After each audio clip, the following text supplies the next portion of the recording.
Games Workshop. The company best known for its creation of Warhammer 40,000 and Warhammer Fantasy has been in hot water with its endless controversies, but what exactly has Games Workshop done to garner this much hatred from its fans? Well, that's what we'll be going over today. If you've been in the hobby for a while, honestly this isn't going to surprise you. It's no joke that Games Workshop is constantly seen in a negative light by a large portion of its fans. Here's a good example. The first video I made on this channel was an overall positive discussion about Warhammer and why you should get into it. Despite that, the most popular comments were extremely negative about the hobby and Games Workshop as a whole. I'd agree, but GW is a horrible company and destroys everything it touches. The setting is dead. The only reason you shouldn't. GW. Now, personally, I don't really mind these kinds of comments at all, so please don't see this as me being upset or anything. In fact, I encourage people to speak their minds and voice their opinions. I love Warhammer, but if you care about something, you can't just ignore the bad parts about the hobby and pretend they don't exist. If we want Warhammer to keep growing, we have to understand why these people feel this way and how this can be fixed in the future. This is the kind of stuff that drives people away from wanting to join, and there are way too many barriers of entry already for this hobby. We don't need more. So, why do people hate Games Workshop? Where do I even begin?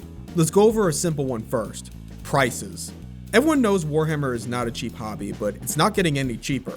Starting October 6th, the prices will increase again by about 4%, which is on par for the course of inflation in the UK, so that alone isn't really outrageous. Each year they increase the prices to consider for inflation, but there is something to keep in mind about this. Ask yourself, is your job increasing your pay to match inflation each year? Yeah, mine sure isn't, it's always lower. I imagine for most of you that answer is about the same, so each year Warhammer is getting more expensive for you. That's not the only part to consider in this though. Over the years, boxes that used to have 10 minis have been reduced to 5. Units of 5 now are reduced to 3. Now you have to pay double the amount of money to get the same value, but nope, hold on, it gets worse. Each mini has a certain point cost in the tabletop game, and for a normal Warhammer match, the goal is to have an army of 2,000 points. Well, over time, for many armies, the amount of points each of these minis are worth has reduced, meaning that you need to buy more miniatures if you want to still reach that 2,000 point mark. Considering all this and the fact that the world economy is just shit right now, it's no wonder people can't afford it anymore. Everything is going up these days and people must choose between taking care of their families or buying plastic models. The first thing that's going to be given up are hobbies, and you can't really blame them for it. Honestly, it makes me really sad to see people leaving comments on how they feel like they're being priced out of the hobby. They still want to play, but they just can't afford it anymore. This is also why videos about how to save money in Warhammer are so popular. One of the best pieces of advice usually is to buy a Warhammer army secondhand from eBay, which is a good idea, but there is a massive caveat to this and goes into my next point that genuinely pisses me off about Games Workshop: making older models obsolete. What drew me into Warhammer was that when you build and paint these models, you get to use them forever in your army, but that's not 100% true. Games Workshop will periodically remake older models and update them to better fit the current lineup. These changes can be necessary because some of the models are approaching 20 years old, and when compared to newer models in the army, they look like they were made out of Play-Doh. So, okay, yeah, in that case it makes sense to do this. However, these new models will usually be both larger and have an increased base size, making your old models out of date to the current rules. At the same time, this has a negative impact of buying used eBay armies for cheap because they have older models that are already discontinued. Now, this isn't impossible to fix. You can rebase your models if you have the time, but it does suck to have to go back to models you've already completed years ago, spend more money on a bunch of new bases, and spend hours updating them. My one friend who plays Tyranids has 120 of the old Termagant models. I am not expecting him to rebase every single one of them to match the new ones that came out. I don't care. We will just play with smaller bases, and that's fine between friends. It's one thing to have to update models, but it's another when Games Workshop completely removes them from play. This is my attack bike I put together, but when GW updated the bike squad units to the new Outrider models, they didn't remake this model. What happens is older models are moved into the Legends category where they have their stat line still, but they will never be updated ever again, and it's essentially the graveyard where all GW models that they don't care about anymore are left to rot. Yeah, you can still use them, but honestly, no one wants to use Legends stat lines, even among friends. People want to play the current game with the current rules, so all that work I put into this model is right in the trash. There are worse situations like this. You see, GW doesn't really give you a heads up when they plan to do this sort of thing.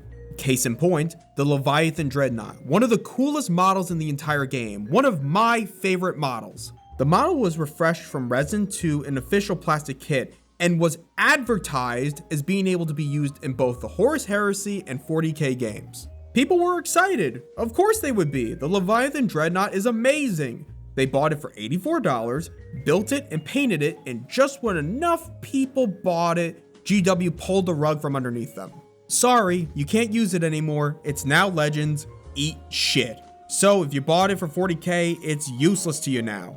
Some people bought two, $168 down the drain. They literally said in this post that the Leviathan Dreadnought could still be found in the 40k era, and now suddenly, nah, we take it back. That is so stupid. Why are you punishing people for buying your models? Just let us play with it. And let's not pretend they didn't know what they were doing. I can't say whether the person who made this post knew at the time, but the higher ups sure did. They wanted enough people to buy the model for the 40k game because it's widely more popular than the Horus Heresy, and once they sold most of their stock, changed the rules on them. That's scummy as hell. Now, there is something I do to help combat GW discontinuing models that I'm going to share with you, because if I didn't do this, like half of my Iron Hands army would be unusable at this point. Also, if you've been enjoying the video so far, consider subscribing. I would appreciate it a ton. Oh, and yeah, you heard that right. I'm like one of 3 people on the planet that unironically likes Iron Hands. I would say GW doesn't like the Iron Hands, but honestly, they just probably forget we exist. But anyway, what I do is proxy things. Listen, 99.9% of people who play Warhammer don't play competitively, so who cares if your model isn't the exact standard it needs to be? See this Leviathan Dreadnought? It's a Redemptor Dreadnought now. I updated the base size and they are the exact same in height already. This Stalker tank that was also thrown into Legends because it sold poorly, it's now a Whirlwind. They both have big guns on the top and the tanks are the exact same size. This Tactical Marine that I'm sure will be on the chopping block eventually, well, give it a little height and change the base size, it's an Intercessor now. You get the idea. When you proxy models, just make sure the base size is the same as what you were trying to sub it in for. You can either update the bases or you can buy some of those base extenders online to save you time. As long as your base is the right size, most people will be fine with the rest of the proxy not being exactly the same to what it's supposed to be representing. As a community, I think we should not bash each other for having some outdated models and be more open to proxying things. These take forever to work on and it's a shame for them to not be used on the tabletop. Let people have fun, that's the whole point of the hobby. Some of these situations though are impossible to turn around. Harlequin players lost their entire army in a single update when GW decided they shouldn't be their own standalone army. Like, damn, what do you even do there? They lost their entire army identity overnight. Imagine spending hundreds of hours on painting these models, buying them, and just for GW to tell you you aren't an army anymore. You can probably start to see why some people hate GW a bit. One of the biggest controversies happened about 4 years ago when Games Workshop updated their IP policy. Originally, it was just a single vague sentence, but it was updated to essentially allow GW to take down anything Warhammer related online at any moment in time. This includes YouTube videos and fan animations. People really freaked out about this at the time. YouTubers were afraid that their entire catalog of videos would be taken down. Fans that worked on passion projects for years thought that all of their hard work would disappear from a single cease and desist letter. And something else was happening at the same time that made people convinced that GW was going to do a massive purge of fan content online. GW created a service called Warhammer Plus, which is their version of Netflix where they keep all their shows, lore, and animated series in one place. Not to get too off topic, but this is also a reason people were pissed at GW. I mean, come on, nobody wants another subscription. They tried to get people into it by releasing a Warhammer app that helps you build lists for your army, which I really liked, until it stopped being free and they tried to force everyone to get Warhammer Plus to keep using it. Nobody did that because there are far better fan-made alternatives which, keep in mind, also fall under this new potential ban hammer if GW decides to. We already have to pay for models and rulebooks, now we're expected to pay for the app as well. It's getting way too greedy.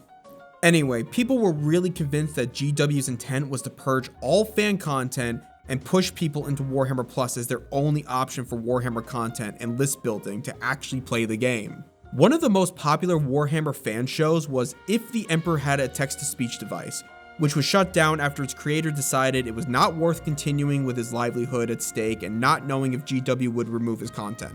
This move really soured the community's opinion of Games Workshop, even to this day, but there seems to be a part of this story that no one really talks about. Let me ask you, and really think about this for a moment, have you seen or heard of any fan animations or YouTube videos that were taken down by Games Workshop? We're not counting the ones where the creator stopped voluntarily. The Astartes video doesn't count either. The creator was recruited by Games Workshop and it was put on Warhammer Plus. The text-to-speech videos are still up today as well. Now, tell me if I'm wrong in the comments. I'm genuinely curious about this and I'm happy to be proven wrong. But as far as I've seen, I haven't found any actual examples of GW shutting down fan animations or YouTube videos like people thought they would. The only thing GW really hones in on is 3D printing and recasters, which are topics for another time. Truthfully, I think what happened is the community went into a mass panic when the IP rules changed and they just assumed the worst. All these coincidences happening at once created this narrative that GW was going to cease and desist anything fan created, but they haven't done that. I think they know messing with fan work is a bad idea, and while they have the ability to take these videos down, they choose not to. The sad fact is, GW is not the worst company on the planet. I'm not defending everything they have done, but there are worse companies. Look at Nintendo. They're always taking down YouTube videos and fan projects and are starting shit with Palworld because they made a good game. Or you could be Wizards of the Coast, who will send the fucking actual Pinkertons after you for some Magic the Gathering cards. Yes, the same murderous Pinkertons from the Red Dead Redemption 2 game.